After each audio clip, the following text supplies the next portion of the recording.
नमस्कार, खबरां दे इस बुलेटिन 'ਚ ਤੁਹਾਡਾ ਸਵਾਗਤ ਹੈ। मैं हाँ कुसुम सोनी। शुरुआत करते हैं चोणवीਆਂ खबरां ਦੇ ਨਾਲ। केंद्र सरकार ਦੇ अनलॉक 1 तहत ਅੱਜ ਤੋਂ देश भर ਵਿੱਚ शॉपिंग मॉलां, ਹੋਟਲਾਂ, ਰੈਸਟੋਰੈਂਟਾਂ ਅਤੇ ਧਾਰਮਿਕ ਥਾਵਾਂ ਨੂੰ ਖੋਲ੍ਹਿਆ ਗਿਆ। ਡੇਰਾ ਬਾਬਾ ਨਾਨਕ ਪਹੁੰਚੇ ਸਿੱਖ ਸ਼ਰਧਾਲੂਆਂ ਨੇ ਕਰਤਾਰਪੁਰ ਲਾਂਘਾ ਮੁੜ ਖੋਲ੍ਹਣ ਦੀ ਕੀਤੀ ਮੰਗ। ਭਾਰਤ ਵਿੱਚ ਕੋਰੋਨਾ ਵਾਇਰਸ ਦੀ ਪੁਸ਼ਟੀ ਵਾਲੇ ਮਾਮਲਿਆਂ ਦੀ ਗਿਣਤੀ 2,56,611 ਤੱਕ ਪਹੁੰਚੀ। ਪਿਛਲੇ 24 ਘੰਟਿਆਂ ਦੌਰਾਨ ਰਿਕਾਰਡ 9,983 ਕੋਰੋਨਾ ਮਾਮਲੇ ਸਾਹਮਣੇ ਆਏ।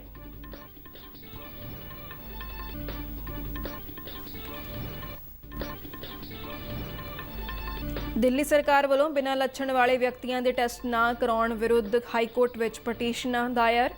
ਅਦਾਲਤ ਨੇ ਦਿੱਲੀ ਸਰਕਾਰ ਅਤੇ ICMR ਤੋਂ ਜਵਾਬ ਮੰਗਿਆ।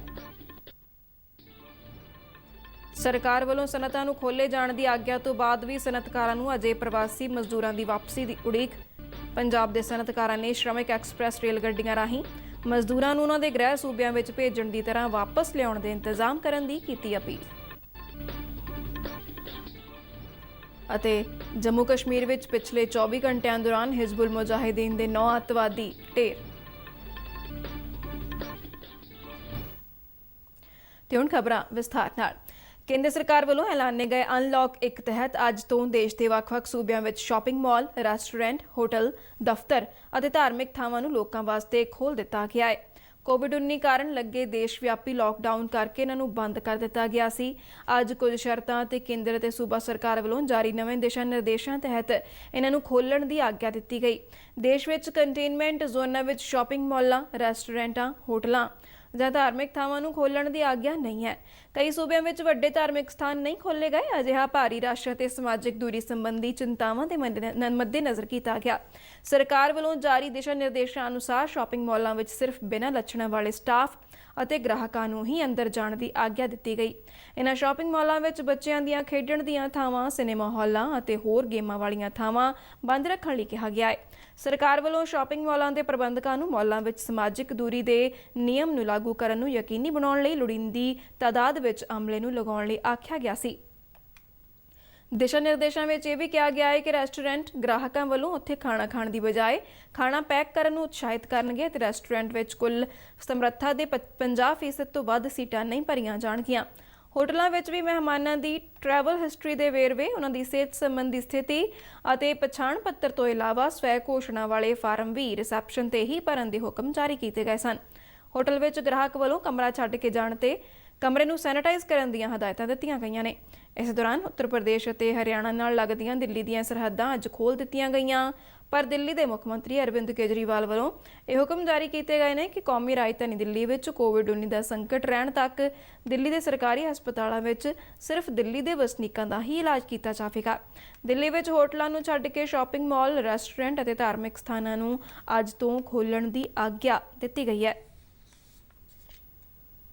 ਦੇਸ਼ ਦੇ ਬਾਕੀ ਹਿੱਸਿਆਂ ਵਾਂਗ ਪੰਜਾਬ ਵਿੱਚ ਵੀ ਅੱਜ ਤੋਂ ਜ਼ਰੂਰੀ ਦਿਸ਼ਾ ਨਿਰਦੇਸ਼ਾਂ ਅਤੇ ਸ਼ਰਤਾਂ ਨਾਲ ਹੋਟਲਾਂ, ਸ਼ਾਪਿੰਗ ਮਾਲਾਂ, ਰੈਸਟੋਰੈਂਟਾਂ ਅਤੇ ਧਾਰਮਿਕ ਥਾਵਾਂ ਨੂੰ ਖੋਲ੍ਹ ਦਿੱਤਾ ਗਿਆ ਹੈ। ਸਮਾਜਿਕ ਦੂਰੀ ਦੇ ਨਿਯਮ ਦੀ ਪਾਲਣਾ ਕਰਦਿਆਂ ਵੱਖ-ਵੱਖ ਧਾਰਮਿਕ ਸਥਾਨਾਂ ਦੇ ਪ੍ਰਬੰਧਕਾਂ ਵੱਲੋਂ ਦਿਸ਼ਾ ਨਿਰਦੇਸ਼ਾਂ ਅਨੁਸਾਰ ਜ਼ਰੂਰੀ ਕਦਮ ਚੁੱਕੇ ਗਏ ਅਤੇ ਲੋਕ ਲੰਮੇ ਸਮੇਂ ਤੋਂ ਬਾਅਦ ਇਹਨਾਂ ਧਾਰਮਿਕ ਥਾਵਾਂ ਤੇ ਦਰਸ਼ਨ ਕਰਨ ਆਏ। ਹੋਰਨਾਂ ਥਾਵਾਂ ਵਾਂਗ ਡੇਰਾ ਬਾਬਾ ਨਾਨਕ ਦੇ ਗੁਰਦੁਆਰਾ ਦਰਬਾਰ ਸਾਹਿਬ ਵਿੱਚ ਵੀ ਲੋਕਾਂ ਨੇ ਗੁਰੂ ਘਰ ਦੇ ਦਰਸ਼ਨ ਕੀਤੇ। ਗੁਰਦੁਆਰਾ ਸਾਹਿਬ ਦੇ ਮੈਨੇਜਰ ਹਰਵਿੰਦਰ ਸਿੰਘ ਰੂਪੋਵਾਲੀ ਨੇ ਦੱਸਿਆ ਕਿ ਗੁਰਦੁਆਰੇ ਵਿੱਚ ਆਉਣ ਵਾਲੀ ਸੰਗਤ ਵੱਲੋਂ ਸਮਾਜਿਕ ਦੂਰੀ ਦੇ ਨਿਯਮ ਦਾ ਉਚੇਚਾ ਧਿਆਨ ਰੱਖਿਆ ਜਾ ਰਿਹਾ ਹੈ ਅਤੇ ਸੈਨੀਟਾਈਜ਼ੇਸ਼ਨ ਦੇ ਬਕਾਇਦਾ ਪ੍ਰਬੰਧ ਕੀਤੇ ਗਏ ਨੇ। ਅੱਜ ਸਰਕਾਰ ਵੱਲੋਂ ਲਾਕਡਾਊਨ ਖੁੱਲ੍ਹਣ ਤੋਂ ਬਾਅਦ ਇਸ ਗੁਰਦੁਆਰਾ ਸਾਹਿਬ ਵਿਖੇ ਸੰਗਤਾਂ ਦੀ ਆਵਾਜਾਈ ਵਧੀ ਹੈ। ਮਾਨਯੋਗ ਪ੍ਰਧਾਨ ਸਾਹਿਬ ਭਾਈ ਗੋਬਿੰਦ ਸਿੰਘ ਜੀ ਲੌਂਗੋਵਾਲ ਦੇ ਦਿਸ਼ਾ ਨਿਰਦੇਸ਼ ਹੇਠ ਗੁਰਦੁਆਰਾ ਸਾਹਿਬ ਵਿਖੇ ਸੰਗਤਾਂ ਦੀ ਪੂਰੀ ਜਿਹੜੀ ਆ ਰੱਖਿਆ ਕੀਤੀ ਜਾ ਰਹੀ ਹੈ। ਸੈਨੀਟਾਈਜ਼ਰ ਵਗੈਰਾ, ਮਾਸਕ ਵਗੈਰਾ ਦਿੱਤੇ ਜਾ ਰਹੇ ਆ। ਸੰਗਤਾਂ ਨੂੰ ਦੂਰੀ ਬਣਾ ਕੇ ਰੱਖਣ ਲਈ ਬਕਾਇਦਾ ਕਿਹਾ ਜਾਂਦਾ ਹੈ, ਬਕਾਇਦਾ ਸੇਵਾਦਾਰ ਲੱਗੇ ਹਨ। ਇਹਨਾਂ ਸੰਗਤਾਂ ਦੀ ਮੰਗ ਹੈ ਵੀ ਕੋਰੀਡੋਰ ਜਿਹੜਾ ਲਾਂਘਾ ਵਾ ਇਹ ਵੀ ਖੋਲ੍ਹਿਆ ਜਾਵੇ, ਕਿਉਂਕਿ ਸਾਨੂੰ ਨਿਰਾਸ਼ ਹੋ ਕੇ ਮੁੜਨਾ ਪੈਂਦਾ ਹੈ। ਇਸ ਕਰਕੇ ਸੰਗਤ ਨੂੰ ਸਰਕਾਰ ਨੂੰ ਅਪੀਲ ਹੈ ਕਿ ਇਹ ਕੋਰੀਡੋਰ ਜਿਹੜਾ ਵਾ ਖੋਲ੍ਹਿਆ ਜਾਵੇ, ਸੰਗਤਾਂ ਦੀ ਮੰਗ ਨੂੰ ਮੁੱਖ ਰੱਖਦੇ ਹੋਇਆ। ਸ਼ਰਧਾਲੂਆਂ ਨੇ ਦੇਸ਼ ਭਰ ਵਿੱਚ ਧਾਰਮਿਕ ਥਾਵਾਂ ਖੋਲ੍ਹੇ ਜਾਣ ਦੇ ਮੱਦੇਨਜ਼ਰ ਭਾਰਤ ਸਰਕਾਰ ਤੋਂ ਕਰਤਾਰਪੁਰ ਕੋਰੀਡੋਰ ਖੋਲ੍ਹੇ ਜਾਣ ਦੀ ਵੀ ਮੰਗ ਕੀਤੀ। ਡੇਰਾ ਬਾਬਾ ਨਾਨਕ ਵਿਖੇ ਪਹੁੰਚੀਆਂ ਸੰਗਤਾਂ ਨੇ ਕਿਹਾ ਕਿ ਉਹਨਾਂ ਨੂੰ ਕਰਤਾਰਪੁਰ ਸਾਹਿਬ ਜਾਣ ਦੀ ਆਗਿਆ ਨਾ ਹੋਣ ਕਰਕੇ ਨਿਰਾਸ਼ ਵਰਤਣਾ ਪੈ ਰਿਹਾ ਹੈ। ਅਸੀਂ ਇਸ ਵਕਤ ਕੋਰੀਡੋਰ ਡੇਰਾ ਬਾਬਾ ਨਾਨਕ ਵਿਖੇ ਆਏ ਦਰਸ਼ਨ ਕਰਨ ਆਏ ਸੀਗੇ, ਜੋ ਕਿ ਦਰਸ਼ਨ ਹੋ ਨਹੀਂ ਰਹੇ। ਸਾਡੀ ਮੰਗ ਹੈ ਸੰਗਤਕਾਰ ਗਾੜੀ ਕਿ ਖੁੱਲੇ ਦਰਸ਼ਨਦਾਰੇ ਕਰਨ ਵਾਸਤੇ ਰਸਤੇ ਖੋਲ੍ਹ ਦਿੱਤੇ ਜਾਣ ਅਤੇ ਸਾਰੇ ਧਾਰਮਿਕ ਸਥਾਨ ਖੋਲ੍ਹੇ ਗਏ ਨੇ।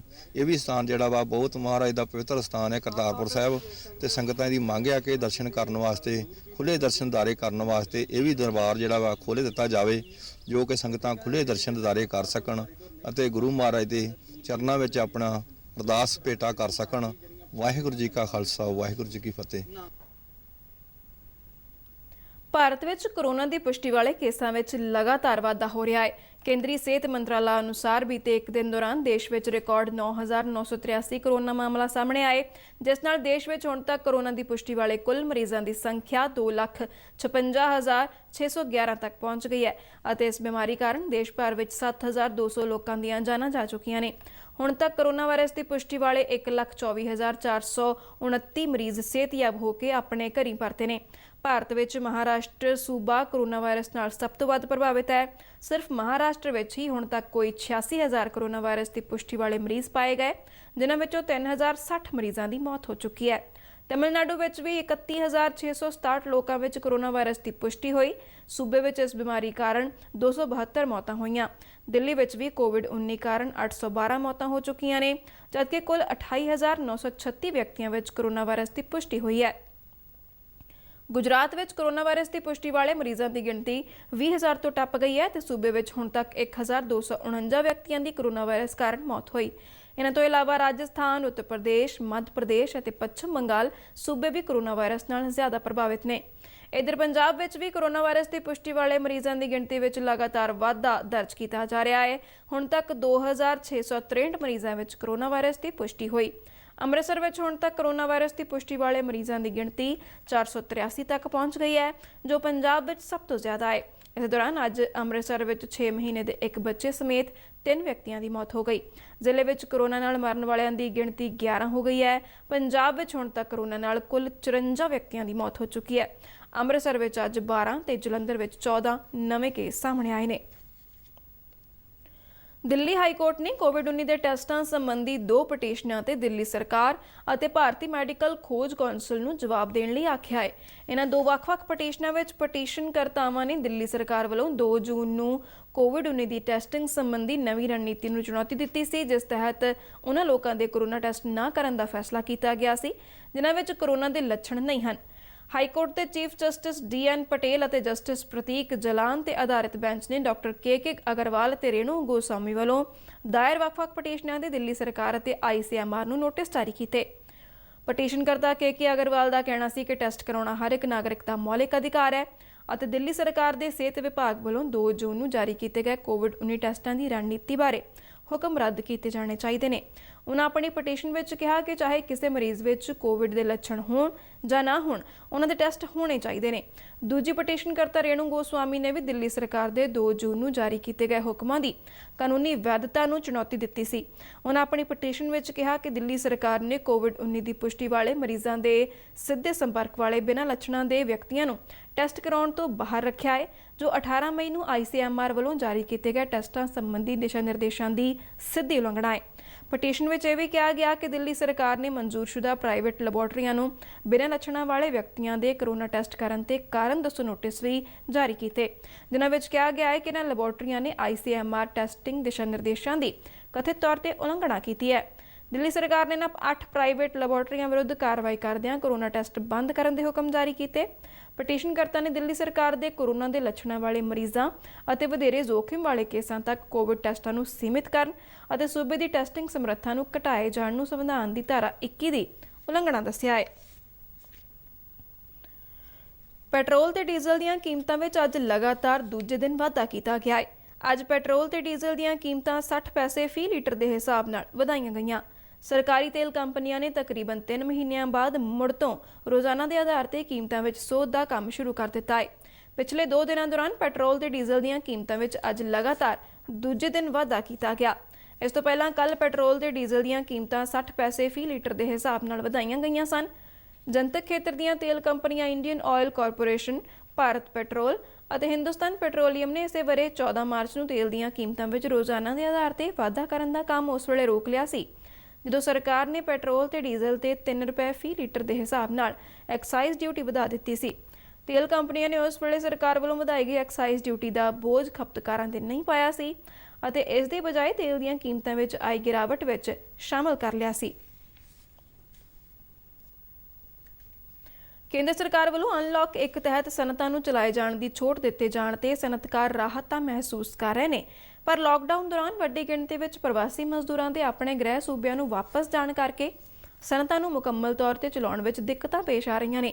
ਪੰਜਾਬ ਦੀ ਆਰਥਿਕਤਾ ਵੱਡੇ ਪੱਧਰ ਤੇ ਨਾ ਪ੍ਰਵਾਸੀ ਮਜ਼ਦੂਰਾਂ ਦੇ ਸਿਰ ਤੇ ਟਿਕੀ ਹੋਈ ਸੀ। ਮਜ਼ਦੂਰਾਂ ਦੀ ਕਮੀ ਦੇ ਚੱਲਦਿਆਂ ਕਈ ਸਨਅਤਾਂ ਸੂਬੇ ਵਿੱਚ ਜਾਂ ਤਾਂ ਸ਼ੁਰੂ ਨਹੀਂ ਹੋ ਪਾ ਰਹੀਆਂ ਜਾਂ ਫਿਰ ਆਪਣੀ ਸਮਰੱਥਾ ਦਾ ਅੱਧਾ ਜਾਂ 1/3 ਉਤਪਾਦਨ ਹੀ ਕਰ ਪਾ ਰਹੀਆਂ ਨੇ। ਰੇਲ ਗੱਡੀਆਂ ਨਾ ਚੱਲਣ ਕਰਕੇ ਪ੍ਰਵਾਸੀ ਮਜ਼ਦੂਰਾਂ ਨੂੰ ਵੀ ਵਾਪਸ ਆਉਣ ਦਾ ਸਾਧਨ ਨਹੀਂ ਮਿਲ ਰਿਹਾ ਤੇ ਆਰਥਿਕ ਤੰਗੀ ਕਾਰਨ ਬੱਸ ਜਾਂ ਕਿਸੇ ਹੋਰ ਮੋਟਰ ਗੱਡੀ ਰਾਹੀਂ ਵਾਪਸੀ ਦਾ ਖਰਚਾ ਇਹ ਮਜ਼ਦੂਰ ਉਠਾਉਣ ਦੇ ਸਮਰੱਥ ਨਹੀਂ। ਹੁਸ਼ਿਆਰਪੁਰ ਤੋਂ ਪ੍ਰਸਾਰ ਭਾਰਤੀ ਦੇ ਨੁਮਾਇੰਦੇ ਨੇ ਦੱਸਿਆ ਕਿ ਇਹ ਪ੍ਰਵਾਸੀ ਮਜ਼ਦੂਰ ਆਪਣੀਆਂ ਫੈਕਟਰੀਆਂ ਦੇ ਮਾਲਕਾਂ ਨੂੰ ਫੋਨ ਕਰਕੇ ਵਾਪਸ ਬੁਲਾਉਣ ਦੀ ਅਪੀਲ ਕਰ ਰਹੇ ਨੇ। ਹੁਸ਼ਿਆਰਪੁਰ ਜ਼ਿਲ੍ਹੇ ਵਿੱਚ ਪੈਂਦੀਆਂ ਕਈ ਫੈਕਟਰੀਆਂ ਦੇ ਮਾਲਕ ਆਪਣੇ ਪੱਧਰ ਤੇ ਪ੍ਰਵਾਸੀ ਮਜ਼ਦੂਰਾਂ ਨੂੰ ਵਾਪਸ ਲਿਆਉਣ ਦੀਆਂ ਕੋਸ਼ਿਸ਼ਾਂ ਵਿੱਚ ਲੱਗੇ ਹੋਏ ਨੇ। ਜ਼ਿਲ੍ਹੇ ਦੇ ਪਿੰਡ ਪਟਿਆੜੀਆਂ ਵਿੱਚ ਐਕਟੀਵੇਟਿਡ ਕਾਰਬਨ ਦੀ ਫੈਕਟਰੀ ਚਲਾਉਣ ਵਾਲੇ ਬ੍ਰਹਮ ਸ਼ੰਕਰ ਜਿੰਪਾ ਦਾ ਕਹਿਣਾ ਹੈ ਕਿ ਉਹ ਮਜ਼ਦੂਰਾਂ ਅਤੇ ਉਹਨਾਂ ਦੇ ਪਰਿਵਾਰਾਂ ਨੂੰ ਇੱਥੇ ਲਿਆਉਣ ਲਈ ਆਪਣੇ ਖਰਚ ਤੇ ਗੱਡੀਆਂ ਦੀ ਬੁਕਿੰਗ ਕਰਵਾ ਰਹੇ ਨੇ। ਉਹਨਾਂ ਉਮੀਦ ਜ਼ਾਹਰ ਕੀਤੀ ਕਿ ਰੇਲ ਗੱਡੀਆਂ ਦੀ ਆਵਾਜਾਈ ਆਮ ਵਰਗੀ ਹੋਣ ਤੋਂ ਬਾਅਦ ਮਜ਼ਦੂਰਾਂ ਦੀ ਕਮੀ ਦੂਰ ਹੋ ਜਾਵੇਗੀ। ਛੋਟੇ ਸਮਾਲ ਸਕੇਲ ਇੰਡਸਟਰੀਜ਼ ਅਸੀਂ ਲੇਬਰ ਨੂੰ ਕਿਹਾ ਵੀ ਤੁਹਾਡੇ ਆਉਣ ਜਾਣ ਦਾ ਖਰਚਾ, ਤੁਹਾਡੇ ਪਰਿਵਾਰ ਅਗਰ ਨਾਲ ਆਉਣ ਉਹਨਾਂ ਦਾ ਖਰਚਾ, ਤੁਹਾਡੇ ਬੱਚਿਆਂ ਦਾ ਖਰਚਾ ਔਰ ਤੁਹਾਨੂੰ ਵਧੀਆ ਰਿਜ਼ਰਵੇਸ਼ਨ ਦੇ ਲੈ ਕੇ ਆਉਂਦੇ ਆ। ਤੁਹਾਨੂੰ ਅਗਰ ਰਿਜ਼ਰਵੇਸ਼ਨ ਸਰਕਾਰ ਕਿਤੋਂ ਮਿਲਦੀ ਹੈ ਟਿਕਟ ਦੀ, ਮੈਨੂੰ ਕੋਈ ਰਿਜ਼ਰਵੇਸ਼ਨ ਆਲ ਇੰਡੀਆ ਜਿੱਥੇ ਮਰਜ਼ੀ ਬਹਿ ਕੇ ਕਰਾ ਦਿਓ। ਹੁਣ ਮੇਰੇ ਕੁਝ ਬੰਦੇ ਹੈਗੇ ਆ, ਮੈਂ ਉਹਨਾਂ ਦੇ ਪਰਿਵਾਰਾਂ ਨੂੰ ਕਿਹਾ ਤੁਹਾਡੀ ਰਿਜ਼ਰਵੇਸ਼ਨ ਹੋ ਰਹੀ ਹੈ। ਉਹਨਾਂ ਨੂੰ ਕੋਸ਼ਿਸ਼ ਕਰ ਰਿਹਾ ਜਿੱਦਾਂ ਕੋ ਆ ਰਿਹਾ ਕਿ ਮੇਰਾ ਰਿਜ਼ਰਵੇਸ਼ਨ ਦਾ ਆ ਜਾਂਦਾ, ਇਹ ਹਿਊਮਿਨਿਟੀ ਸੇਜ ਕਰ ਲਓ, ਸਾਡਾ ਫਰਜ਼ ਬਣਦਾ। ਪਿੰਡ ਖੱਖਲੀ ਵਿੱਚ ਜੈ ਮਾਤਾ ਪਲਾਈਵੁੱਡ ਫੈਕਟਰੀ ਦੇ ਮਾਲਕ ਸਤੀਸ਼ ਗੁਪਤਾ ਦਾ ਕਹਿਣਾ ਹੈ ਕਿ ਪ੍ਰਵਾਸੀ ਮਜ਼ਦੂਰ ਲਗਾਤਾਰ ਉਹਨਾਂ ਨਾਲ ਸੰਪਰਕ ਵਿੱਚ ਨੇ ਅਤੇ ਜਿਵੇਂ ਹੀ ਉਹਨਾਂ ਨੂੰ ਆਉਣ ਦਾ ਕੋਈ ਸਾਧਨ ਮਿਲਦਾ ਹੈ ਉਹ ਵਾਪਸ ਪੰਜਾਬ ਆ ਜਾਣਗੇ। ਸਨਅਤਕਾਰਾਂ ਨੇ ਮੰਗ ਕੀਤੀ ਕਿ ਜਿਵੇਂ ਪ੍ਰਵਾਸੀ ਮਜ਼ਦੂਰਾਂ ਨੂੰ ਉਹਨਾਂ ਦੇ ਗ੍ਰਹਿ ਸੂਬਿਆਂ ਵਿੱਚ ਭੇਜਣ ਦੇ ਇੰਤਜ਼ਾਮ ਕੀਤੇ ਗਏ ਸਨ, ਉਸੇ ਤਰ੍ਹਾਂ ਵਾਪਸ ਆਉਣ ਦੇ ਇੱਛੁਕ ਮਜ਼ਦੂਰਾਂ ਨੂੰ ਸਹੂਲਤ ਦਿੱਤੀ ਜਾਵੇ ਤਾਂ ਜੋ ਮੁੜ ਆਪਣੇ ਕੰਮ ਤੇ ਪਰਤ ਸਕਣ। ਅੱਜ ਹੀ ਮੈਨੂੰ 17-18 ਬੰਦਿਆਂ ਦਾ ਫੋਨ ਆਇਆ ਕਿ ਅਸੀਂ ਆਉਣਾ ਚਾਹੁੰਦੇ ਹਾਂ ਵਾਪਸ, ਸਾਨੂੰ ਇੱਥੋਂ ਗੱਡੀ ਜਾਂ ਕਨਵੈਂਸ ਭੇਜੋ। ਅਸੀਂ ਉਹ ਸੋਚ ਰਹੇ ਹਾਂ, ਐਸਡੀਐਮ ਸਾਹਿਬ ਨਾਲ ਗੱਲ ਕਰਾਂਗੇ, ਜੋ ਵੀ ਸਾਨੂੰ ਪਾਸ ਵਗੈਰਾ ਅਲਾਓ ਕਰਨਗੇ, ਜੋ ਸਾਡੀ ਫਾਰਮੈਲਿਟੀ ਪੂਰੀ ਕਰਕੇ ਅਸੀਂ ਗੱਡੀ ਭੇਜਾਂਗੇ ਉਹਨਾਂ ਨੂੰ ਲਿਆਉਣ ਵਾਸਤੇ, ਕਿਉਂਕਿ ਉਧਰੋਂ ਕੋਈ ਵੀ ਗੱਡੀ ਵਾਲਾ ਨਹੀਂ ਆ ਰਿਹਾ। ਜਿੰਨੀ ਵੀ ਲੇਬਰ ਹੈ ਇੱਧਰੋਂ ਹੀ ਬੱਸ ਜਾਂ ਗੱਡੀ ਜਾ ਰਹੀ ਉਹਦੇ ਥਰੂ ਹੀ ਆ ਰਹੇ ਨੇ। ਅਸੀਂ ਕੋਸ਼ਿਸ਼ ਕਰਾਂਗੇ ਆਪਣੇ ਪ੍ਰਸ਼ਾਸਨ ਨਾਲ ਮਿਲ ਕੇ ਕਿ ਉਹਨਾਂ ਨੂੰ ਬੁਲਾਉਣ ਦਾ ਕੋਈ ਨਾ ਕੋਈ ਉਪਰਾਲਾ ਕੀਤਾ ਜਾਵੇ ਤਾਂ ਕਿ ਸਾਡੀ ਇੰਡਸਟਰੀ ਵੀ ਸਰਵਾਈਵ ਕਰੇ, ਧੀਰੇ ਧੀਰੇ ਇੰਡਸਟਰੀ ਨੂੰ ਪੈਰਾਂ ਤੇ ਆਵੇ ਤਾਂ ਕਿ ਅੱਗੇ ਵੀ ਕੰਮ ਚੱਲਣ। ਪੰਜਾਬ ਦੇ ਸਨਅਤ ਮੰਤਰੀ ਸੁੰਦਰ ਸ਼ਾਮ ਅਰੋੜਾ ਦਾ ਕਹਿਣਾ ਹੈ ਕਿ ਮਜ਼ਦੂਰਾਂ ਦੀ ਵਾਪਸੀ ਲਈ ਸਰਕਾਰ ਸਨਅਤਾਂ ਨਾਲ ਤਾਲਮੇਲ ਕਰ ਰਹੀ ਹੈ। ਹਰ ਜ਼ਿਲ੍ਹੇ ਵਿੱਚ ਸਨਅਤ ਵਿਭਾਗ ਦੇ ਜੀਐਮ ਅਤੇ ਡੀਸੀ ਸਨਅਤਾਂ ਦੀਆਂ ਸਮੱਸਿਆਵਾਂ ਦੇ ਹੱਲ ਅਤੇ ਮਜ਼ਦੂਰਾਂ ਦੀ ਜ਼ਰੂਰਤ ਨੂੰ ਲੈ ਕੇ ਲਗਾਤਾਰ ਸੰਪਰਕ ਵਿੱਚ ਨੇ ਅਤੇ ਸਨਅਤਾਂ ਨੂੰ ਜ਼ਰੂਰਤ ਅਨੁਸਾਰ ਮਜ਼ਦੂਰ ਮੁਹੱਈਆ ਕਰਾਉਣ ਦੇ ਉਪਰਾਲੇ ਕੀਤੇ ਜਾ ਰਹੇ ਨੇ। ਕਿ ਜਿਹੜੀ ਗੱਲ ਸੀ ਕਿ ਵਾਪਸ ਆਣਗੇ ਕਿ ਨਹੀਂ ਆਣਗੇ ਉਹ ਚੀਜ਼ ਖਤਮ ਹੋ ਗਈ ਹੈ ਔਰ ਕਰਮ ਭੂਮੀ ਇਹਨਾਂ ਦੀ ਪੰਜਾਬ ਹੈ, ਇਸ ਕਰਕੇ ਵਾਪਸ ਆਏ ਨੇ। ਇੰਡਸਟਰੀ ਦੀ ਜਿਹੜੀ ਲੇਬਰ ਦੀ ਪ੍ਰੋਬਲਮ ਹੈ, ਜਾਂ ਟ੍ਰੇਨ ਚੱਲ ਪੈਣਗੀਆਂ ਤੇ ਮੈਨੂੰ ਲੱਗਦਾ ਹੈ ਕਿ ਸਾਰੀ ਲੇਬਰ ਜਿਹੜੀ ਪੰਜਾਬ ਦੀ ਉਹ ਵਾਪਸ ਆ ਜਾਏਗੀ। ਕਿਸਾਨ ਸੰਘਰਸ਼ ਕਮੇਟੀ ਪੰਜਾਬ ਵੱਲੋਂ ਅੱਜ ਜਲੰਧਰ ਵਿੱਚ ਡੀਸੀ ਦਫ਼ਤਰ ਦੇ ਸਾਹਮਣੇ ਆਪਣੀਆਂ ਮੰਗਾਂ ਦੇ ਹੱਕ ਵਿੱਚ ਧਰਨਾ ਲਗਾਇਆ ਗਿਆ। ਜਥੇਬੰਦੀ ਵੱਲੋਂ ਬਿਜਲੀ ਬਿੱਲ 2003 ਅਤੇ 2020 ਰੱਦ ਕਰਨ ਦੀ ਸਰਕਾਰ ਤੋਂ ਮੰਗ ਕੀਤੀ ਗਈ। ਕਿਸਾਨ ਸੰਘਰਸ਼ ਕਮੇਟੀ ਪੰਜਾਬ ਦੇ ਜ਼ਿਲ੍ਹਾ ਪ੍ਰਧਾਨ ਸਲਵਿੰਦਰ ਸਿੰਘ ਜਾਣੀਆਂ ਨੇ ਕੇਂਦਰ ਸਰਕਾਰ ਨੂੰ ਜ਼ਰੂਰੀ ਵਸਤਾਂ ਨਿਯਮ ਵਿੱਚ ਸੋਧ, ਖੇਤੀ ਉਤਪਾਦਨ, ਵਪਾਰ ਤੇ ਵਣਜ ਕਾਨੂੰਨ 2020 ਅਤੇ farmers agreement on price assurance and farm service ordinance 2020 ਨੂੰ ਕਿਸਾਨ ਅਤੇ ਮਜ਼ਦੂਰ ਵਿਰੁੱਧ ਕਰਾਰ ਦਿੰਦਿਆਂ ਇਹਨਾਂ ਨੂੰ ਰੱਦ ਕਰਨ ਦੀ ਮੰਗ ਕੀਤੀ। ਜਥੇਬੰਦੀ ਦਾ ਕਹਿਣਾ ਹੈ ਕਿ ਕੇਂਦਰ ਸਰਕਾਰ ਵੱਲੋਂ ਕਾਨੂੰਨ ਵਿੱਚ ਕੀਤੀਆਂ ਗਈਆਂ ਸੋਧਾਂ ਨਾਲ ਕਾਰਪੋਰੇਟ ਕੰਪਨੀਆਂ ਦਾ ਖੇਤੀ ਮੰਡੀ ਉੱਤੇ ਪੂਰੀ ਤਰ੍ਹਾਂ ਕਬਜ਼ਾ ਹੋ ਜਾਵੇਗਾ ਤੇ ਸਿਰਫ ਹਰਿਆਣਾ ਤੇ ਪੰਜਾਬ ਵਿੱਚ ਹੋ ਰਹੀ ਕਣਕ ਅਤੇ ਝੋਨੇ ਦੀ ਸਰਕਾਰੀ ਖਰੀਦ ਬੰਦ ਹੋ ਜਾਵੇਗੀ। ਜੰਮੂ ਕਸ਼ਮੀਰ ਵਿੱਚ ਅੱਤਵਾਦੀਆਂ ਵਿਰੁੱਧ ਵੱਡੀ ਕਾਰਵਾਈ ਕਰਦਿਆਂ ਸੁਰੱਖਿਆ ਬਲਾਂ ਵੱਲੋਂ ਬੀਤੇ 24 ਘੰਟਿਆਂ ਦੌਰਾਨ ਹਿਜ਼ਬੁਲ ਮੁਜਾਹਿਦੀਨ ਦੇ 9 ਅੱਤਵਾਦੀਆਂ ਨੂੰ ਢੇਰ ਕਰ ਦਿੱਤਾ ਗਿਆ। ਦੱਖਣੀ ਕਸ਼ਮੀਰ ਦੇ ਸ਼ੋਪੀਆਂ ਜ਼ਿਲ੍ਹੇ ਵਿੱਚ ਪਿੰਜੂਰਾ ਖੇਤਰ ਵਿੱਚ ਸੁਰੱਖਿਆ ਬਲਾਂ ਨਾਲ ਹੋਏ ਇੱਕ ਮੁਕਾਬਲੇ ਦੌਰਾਨ 4 ਅੱਤਵਾਦੀ ਮਾਰੇ ਗਏ ਜਦਕਿ 5 ਹਿਜ਼ਬੁਲ ਅੱਤਵਾਦੀਆਂ ਨੂੰ ਸੁਰੱਖਿਆ ਬਲਾਂ ਨੇ ਇੱਕ ਹੋਰ ਮੁਕਾਬਲੇ ਦੌਰਾਨ ਢੇਰ ਕੀਤਾ। इस दौरान जम्मू कश्मीर के director general police Dilbag Singh ने मीडिया नाल गलबात करदिआं कहा कि बीते 24 घंटिਆਂ दौरान हिजबुल मुजाहिदीन के 9 अतवादियों को खत्म करना सुरक्षा बलों की एक वड्डी कामयाबी है। उन्होंने दस्सिया कि पिछले 2 हफ्तिਆਂ दौरान कश्मीर घाटी में सुरक्षा बलों की अतवादियों विरुद्ध कार्रवाई दौरान 6 ਵੱਖ-ਵੱਖ ਵੱਡੇ ऑपरेशनों में 22 अतवादी मारे गए। रक्षा विभाग के PRO करनल राजेश कालिया ने दस्सिया कि अज मुकाबले वाली थां तो 4 अतवादियों दीआं लाशां बरामद कीतीआं गईआं। इन्हां तों इलावा वड्डी मात्रा विच हथियार ते गोली सिक्का भी बरामद होया है। इस दे नाल ही खबरां दा बुलेटिन खत्म हुंदा है। आग्या दिओ, धन्नवाद।